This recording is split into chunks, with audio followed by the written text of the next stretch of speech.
Hello and welcome. Welcome back to episode 8 of the Snare Drum Virtuoso podcast. We're starting a new series here today following a summer hiatus. I had a nice long break over the August-September period, and I'm picking it up here again with season 2 of the Snare Drum Virtuoso. We're going to be kicking off this new season by talking about the topic of learning a piece of music. Over the previous season and in various other places, I've talked in great length, at great detail, about the act of engaging with the repertoire. And it occurred to me that it's not always clear what that means from a practical perspective. What can we actually do in the practice room when we want to engage with the repertoire in a meaningful way? So I'm going to describe the way that I usually like to work with a piece of music and hopefully shed some light on the actual practical day-to-day side of engaging with the repertoire. To begin with, as always, we're going to listen to a piece of music from the repertoire. I've talked in great length about a composer called Joe Tompkins. He's one of my favourite composers. I really enjoy working on his pieces. They're difficult, they're contemporary, they're very interesting. And this is actually one of his early pieces. This is from an early collection, I think from 98, 99, something like that, simply called 8 Rudimental Solos.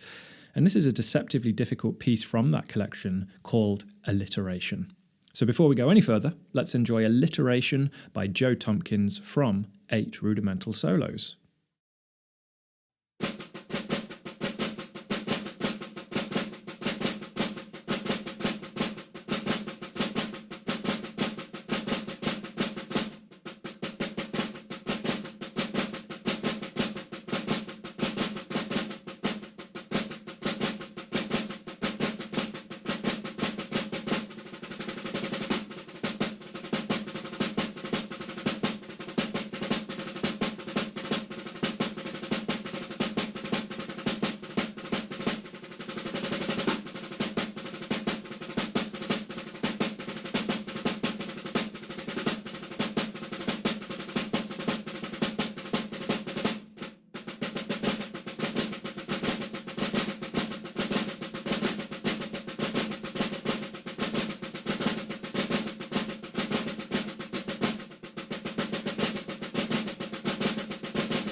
And there we have it, Alliteration by Joe Tompkins from 8 Rudimental Solos.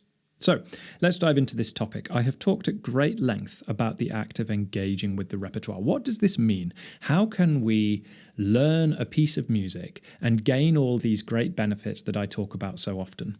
Just as a quick recap, in case some of you haven't encountered my pieces before, whether that's my educational videos or my books or my previous episodes on this podcast series, I make a big fuss about how important it is to engage with the repertoire. I tell my students to learn pieces. I'm regularly giving my students pieces of snare drum repertoire to learn. I encourage anybody who watches my videos to learn pieces, and I encourage anybody who reads my books to learn pieces. And I have said, and I continue to say, that learning pieces of music that are difficult and require good technique are the single most effective way to increase one's own technique, not least because technique is predominantly a matter of understanding. This means understanding of the context, understanding of the function, the vocabulary that's being used, as well as a very innate physical understanding of the actual mechanics of holding the stick in the hands.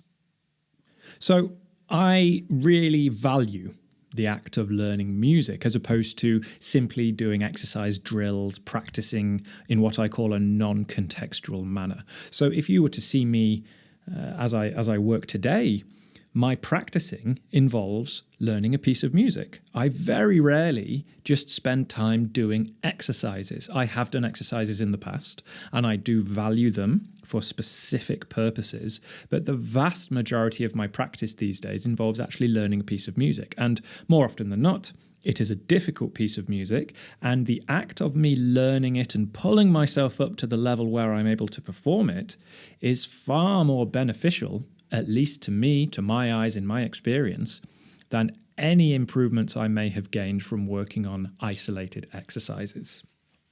So this is the perspective I'm coming from. Technique is a matter of understanding. Understanding is holistic, involving all things to do with that piece of music and to do with the way we manipulate the sticks. And I think, honestly, this holds true for any instrument, although I'm not really qualified to talk about any other instrument than drums.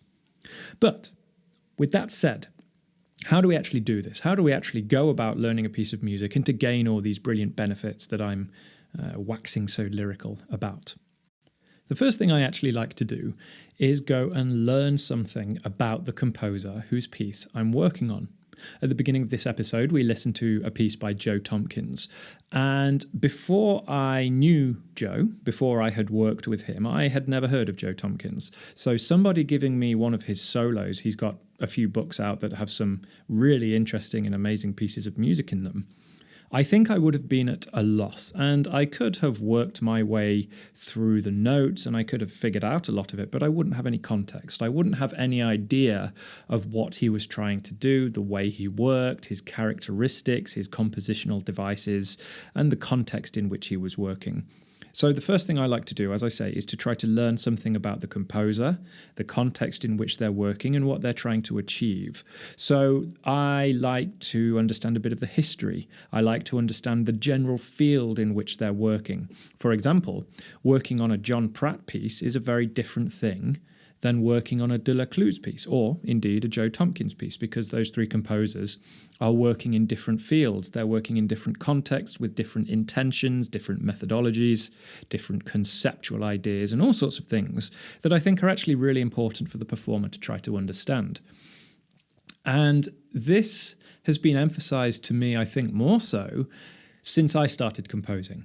I've released 3 or 4, 5, I can't remember, 3 or 4 books of compositions of my own work now, and they have been aimed in specific areas, books of duets with a marimba, solo pieces, rudimental pieces, study etudes, duets with a bass drum that are aimed to be marches. The context is really important because that defines a lot of the choices I make.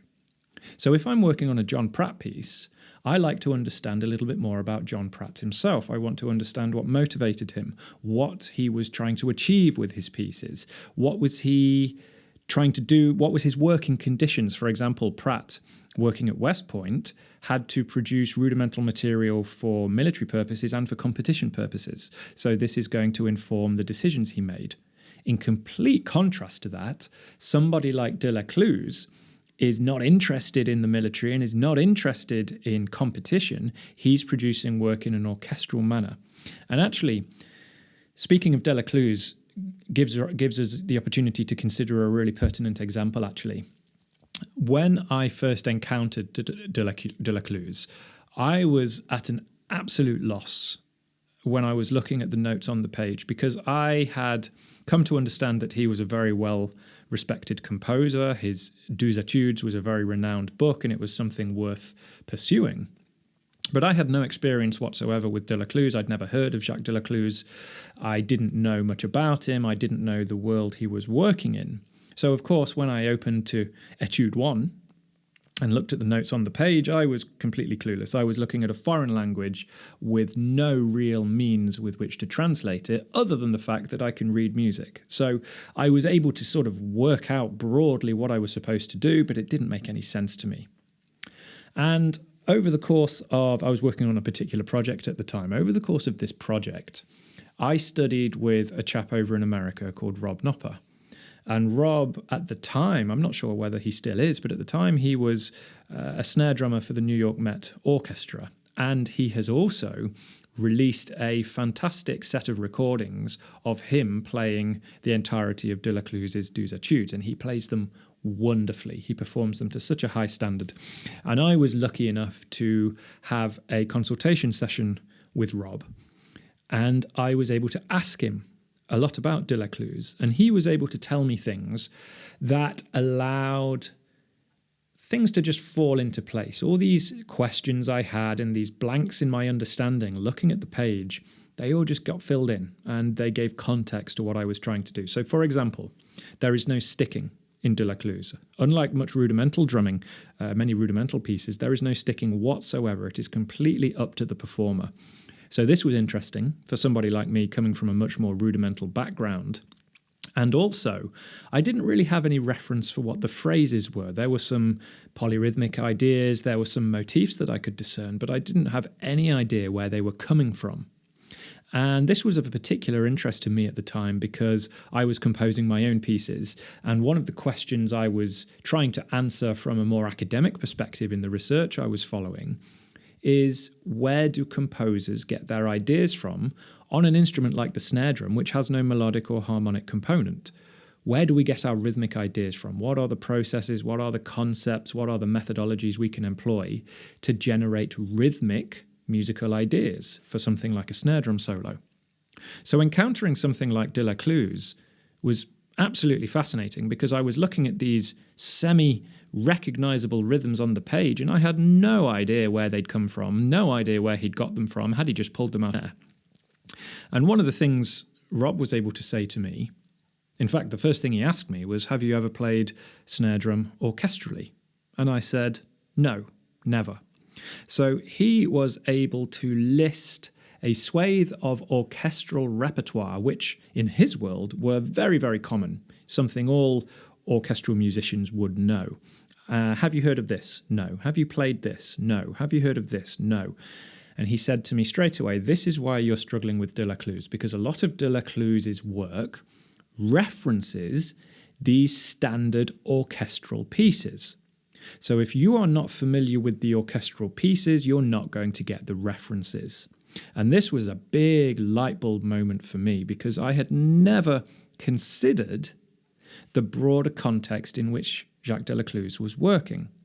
And once I started to understand that his work was referencing traditional and typical orchestral repertoire, whether specific pieces and specific phrases or more idiomatic and characteristic vocabularic themes and motifs and devices, it all started to make much more sense. He was also able to inform me on things like the sticking because he said, frankly, the sticking doesn't matter. This is not rudimental drumming, where the rudiments and sticking concepts are used as the compositional building blocks. This is much more motivic in nature, where the performer is tasked to interpret the rhythmic phrases themselves and decide on the sticking that most makes sense to them in view of that interpretation.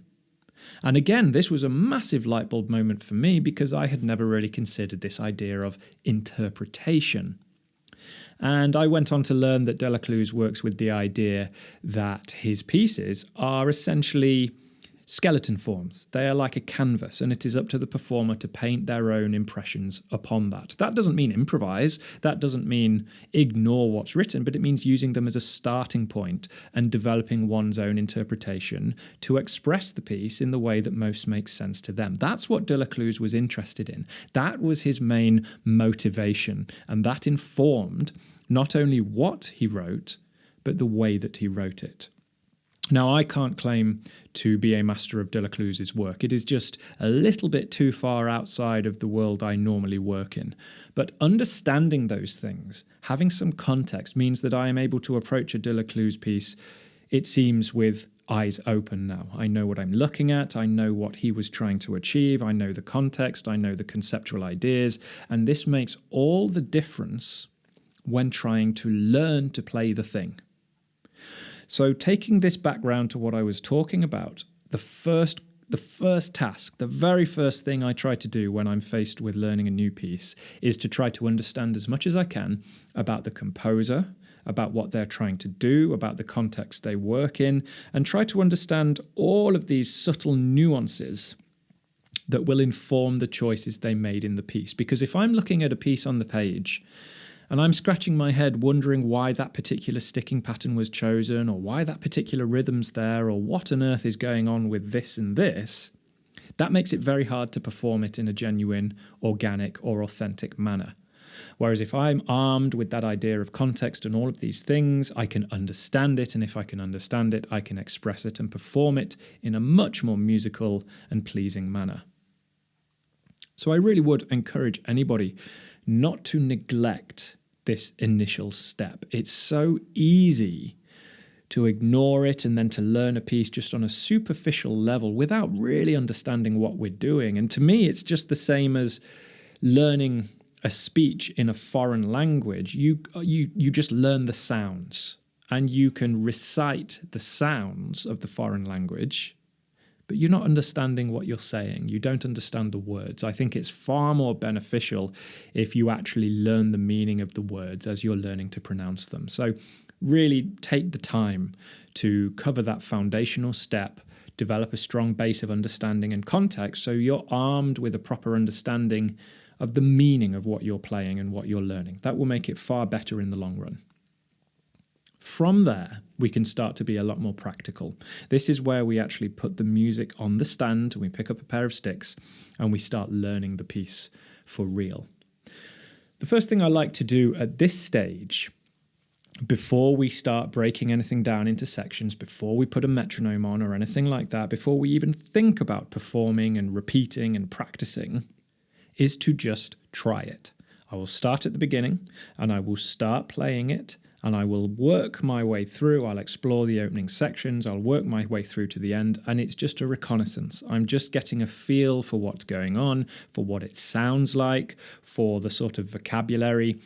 And it's at this stage I can start to get a few really important senses of what's going on. I can start to get a sense for the thematic and vocabularic devices the composer is using, and I can start to get a sense for the difficulty of the piece. I can generally tell relatively quickly whether the piece is going to cause me trouble or not. Now, difficult, I would consider something difficult if it's going to take me more than 2-3 weeks worth of work. If I can get it up to performance standard within a few days or a week, I wouldn't consider it particularly difficult. Whereas I can look at something and think, yeah, that's going to be a problem. That's where I start to look in the terms of number of weeks or perhaps even months of practice time to get it up to where I want it to be.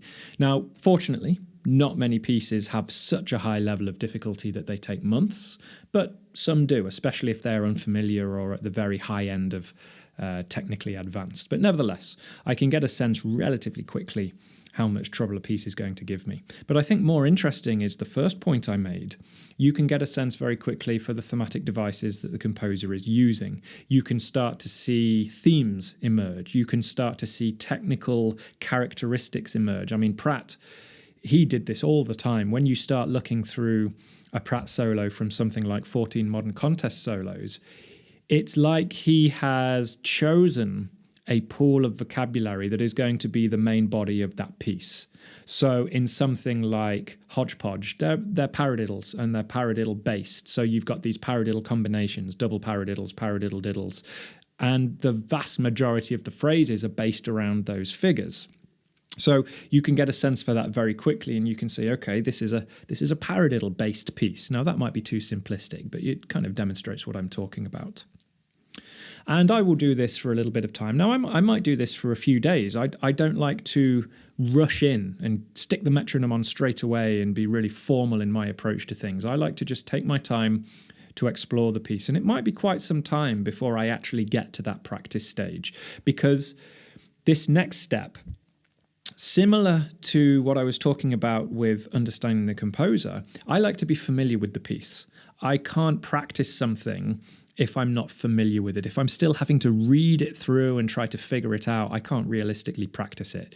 So I'm just trying to familiarize myself with it. If we come back to this idea of it like learning a script or a monologue or a speech, I'm just reading it through start to finish. I'm starting to get a sense for what the words feel like, and I'm starting to get a sense for the meaning and the overall performance side of it.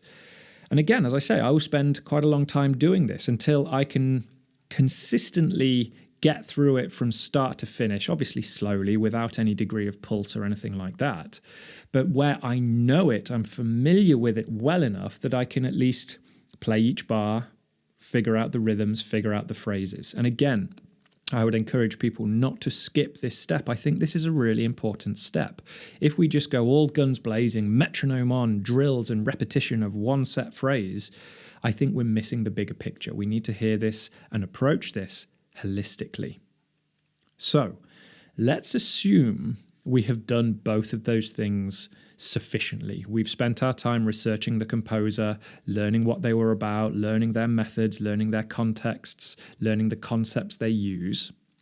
And let's assume we've spent some time with the piece, we're familiar with it, we've got a sense of the vocabulary, we've got a sense of the meaning, we've got a sense of the overall sound, the rhythm and meter, the time signature, what's going on in terms of the metrics of it all. Now we can start to be a little bit more rigorous and formal in our approach. Now, I think here we can take a sharp deviation and put our really pragmatic hat on. I know through experience what I can play and what I can't play as well. So I am not going to dedicate hours of my practice time practicing parts of a piece that I know I can already play, even if they require a little bit of a touch-up, even if I can't do it perfectly, quite to 100% tempo, quite as perfectly as I would like. What I'm going to do, first of all, is hone in on those pieces that are giving me the most trouble. I can spot them straight away. I can see a passage, I can see a bar, and I can go, yep, that's the part that's going to trip me up. So that's where I'm going to spend the majority of my time. It would be very easy for me to say, I'm going to divide up the song or the piece into sections, and then I'm going to practice section A 4,000 times and section B 4,000 times until I can do it note perfectly to the tempo. But that is not a good use of my time. I only have so many hours in the day. I only have so many units of focus. I've only got so many days in the week, and I don't want to be doing this one piece for the rest of my life. We have to approach this pragmatically. And I think this is a really important step that often, again, gets overlooked. It's very easy to get caught up in this idea of perfectionism. I'm trying to perform this piece perfectly, so I'm going to practice every bar perfectly, and I'm going to practice every section 4,000 times until it's perfect. Well, that's great if you've got infinite energy and infinite time and infinite focus and no other responsibilities. But for the vast majority of people, even musicians working at the highest level, that is not the case. There are only so many hours in the day. There are only so many hours in the week, days in the week, weeks in the month, months in the year. Do we really want to spend all of that time on one single piece? Well, if you're being paid and it's part of your job to perform this piece at Carnegie Hall, then sure, maybe. If you're the lead in a concerto, then yes, absolutely.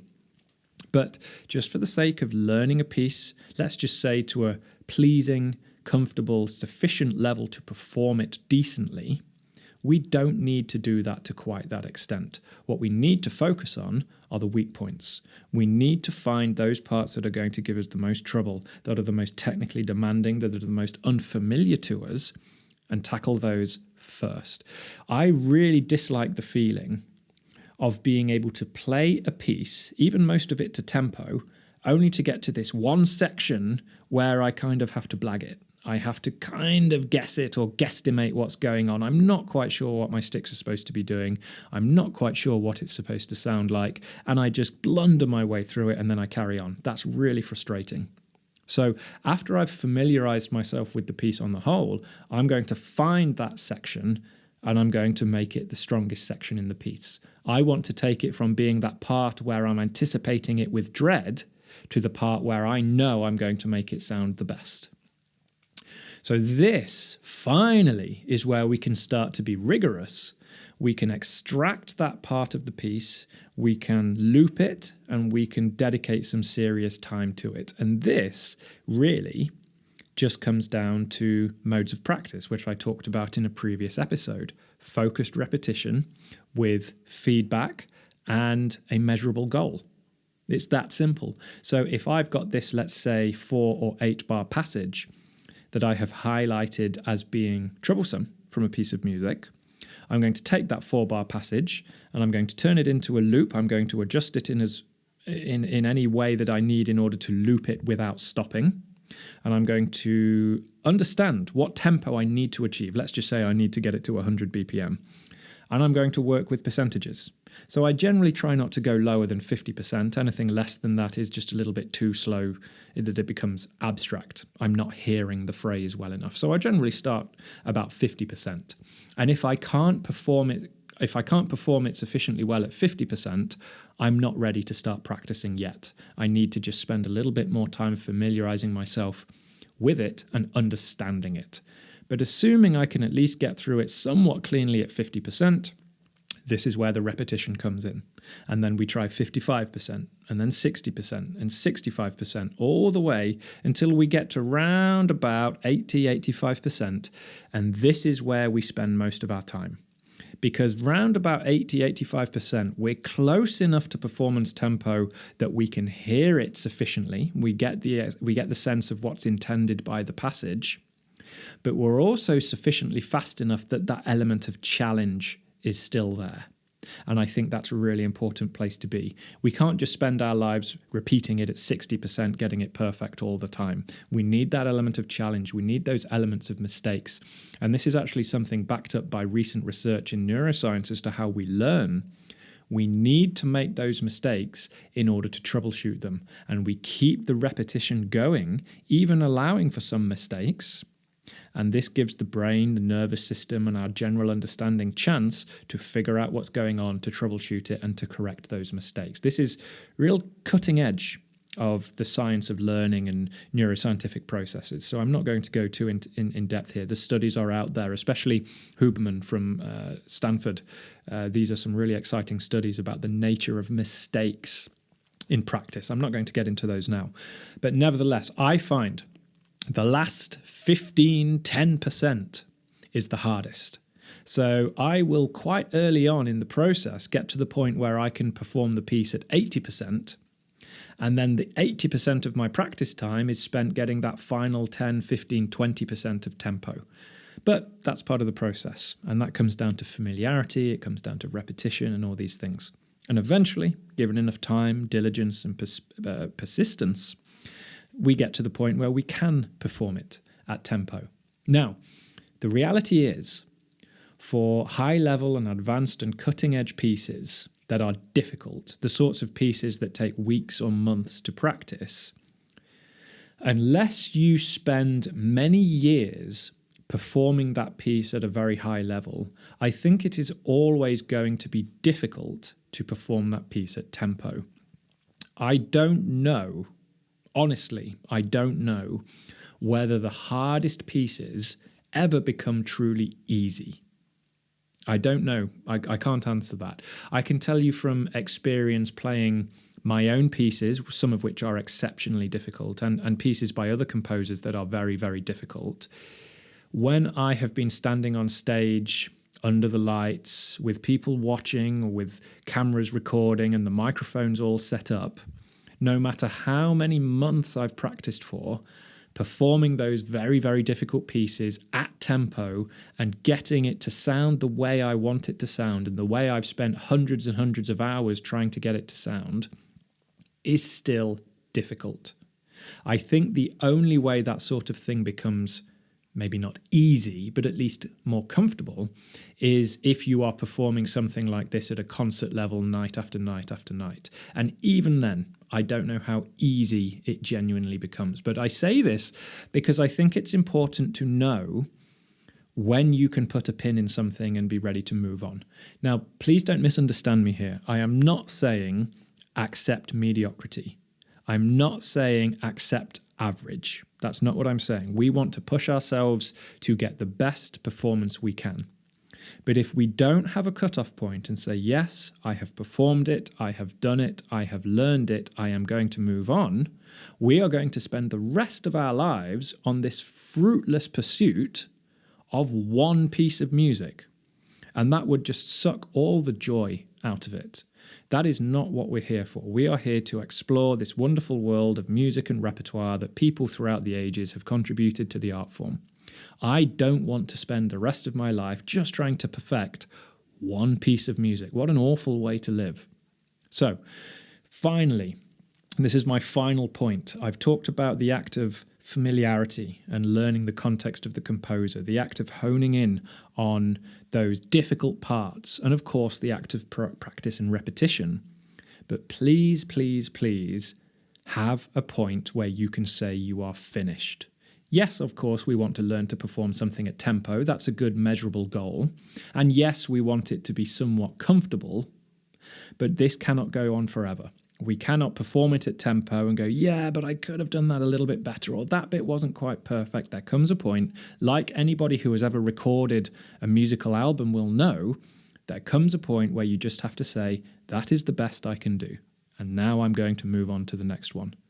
And ironically, I think it is the act of moving on and learning a new piece and going through the process all over again with a different piece of music that actually encourages the most improvement. I have said this before, and I said this at the beginning, working with repertoire, plural, is the best way to improve. And I can speak from experience, my ability as a snare drummer, and probably as a drummer in general, has improved vastly more through working with diverse and varied pieces of the repertoire than it ever did when I was simply working on exercises all the time. So please know when to finish. It sounds ridiculous, but you have to know when you've done and when you can move on. Give yourself that permission to say, yep, I've done my best, I've performed it, it was good. Now what's next? So I think that will do us for today. I hope this has been of interest to you. If you enjoy what you've heard here today, please visit me at my website, jonathancurtis.co.uk. I've got a whole host of books, publications, performances, research papers that cover topics like this and others. Of course, my lessons. I offer tuition both in my studio and internationally, worldwide, through online lessons, Zoom, Skype, Messenger, whatever, Google Meet, all of these platforms that allow me to work with students worldwide. Or if you just want to say hello, get in touch and ask me a question, that would be wonderful. I've got a swathe of educational and performance-based videos on my YouTube channel at jcurtisdrums. So come along, say hello, and I look forward to seeing you on the next episode of the Snare Drum Virtuoso. Thank you very much. I'll see you next time.